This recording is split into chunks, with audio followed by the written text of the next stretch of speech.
I was asked whether the joint statement that was agreed to between the government of Sri Lanka and the Secretary General of the United Nations at the conclusion of the visit paid to Sri Lanka by the Secretary General in May 2009, a few days after the conclusion of the war, whether that joint statement provided a foundation for the action that has been taken by the Secretary General of the United Nations in appointing a 3-member panel of specialists to advise him.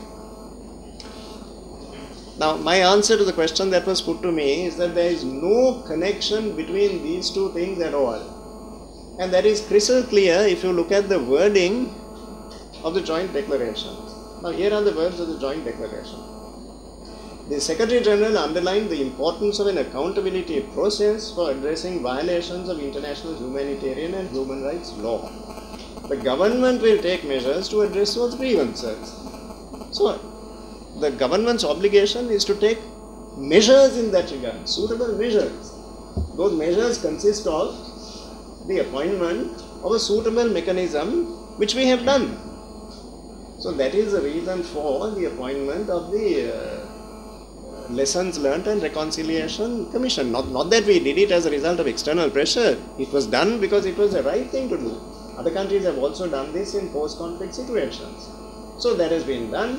That mechanism has been put in place, and that is the set of measures that we agreed to take in order to address these grievances according to the spirit and the letter of the joint declaration that was made in May 2009. Consequently, it is our position that there is absolutely no connection, no link whatsoever between the terms of the joint declaration and the action taken by the Secretary General to appoint this guy. Clearly on the floor of Parliament this morning, there are two sets of obligations here, and it is the duty of the government of Sri Lanka to act according to both these sets of obligations. The first is an obligation that the government owes to the people of our country, and that is an obligation that is enshrined in the Constitution of the Republic. The right of assembly, the right of association, the right to have peaceful demonstrations, all these are basic democratic rights which are part of a democratic culture. So the government of Sri Lanka is duty bound to uphold and to enforce those rights. So if there is a peaceful demonstration taking place, then government cannot use force to disperse that.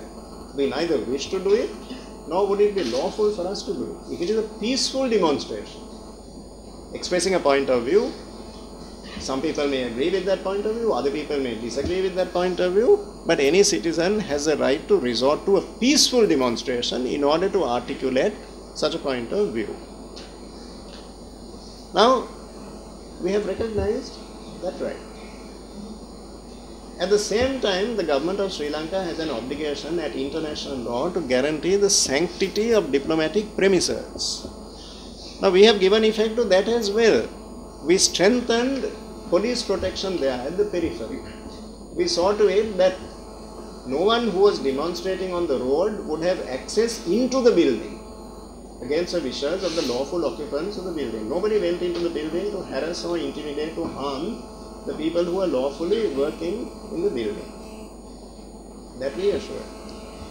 Then at the end of the day, when the time came for the people who were working in the UN building to go home, we saw to it that they were permitted to leave the building without any harm being done to them at all. No impediment, no obstruction, no hindrance whatsoever.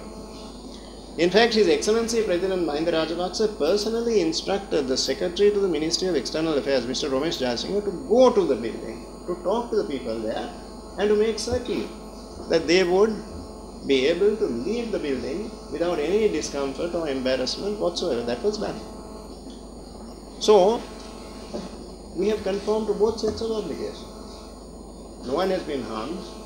And then when the demonstration continued on the next day, again the entrances and the exits were open, so that people working in the building could go into the building and come out of the building, and members of the public who had legitimate business to transact with the United Nations could have access into the building without any impediment whatsoever. Well, I mean, our endeavor will be to do everything we possibly can to ensure that it is brought to a very rapid settlement. But right now, there has been no harm caused to the United Nations system, because I want to emphasize that the government has taken all those measures. As soon as this situation developed, we strengthened the police presence there. We strengthened the police presence at the perimeter, and as the demonstrations continued, we saw to it that the right of entry into the building and the right to leave the building, those were fully protected. They were fully protected, and at the end of the day, all the employees in the United Nations building went home. They were allowed to go home. They were not detained. There were about 4 or 5 persons working in the building who expressed a wish to stay there, but they stayed of their own accord, not that they were forced to stay there. Mr. Ramesh Jayasinghe, Secretary to our ministry, went there personally, and they told him that they would like to stay for a little longer. That is their right. So they were permitted to stay, and later on they went home without having to face any problem. So I think it is a mistake to blow this up also. We have acted in conformity with the laws of our country, which guarantees certain democratic rights. And those rights are enshrined in international instruments as well.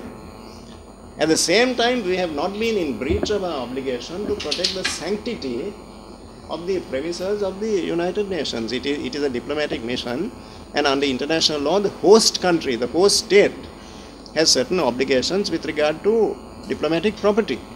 Residences of ambassadors, the chancelleries or the officers of ambassadors. So we have complied with those obligations in the manner that I have described to you.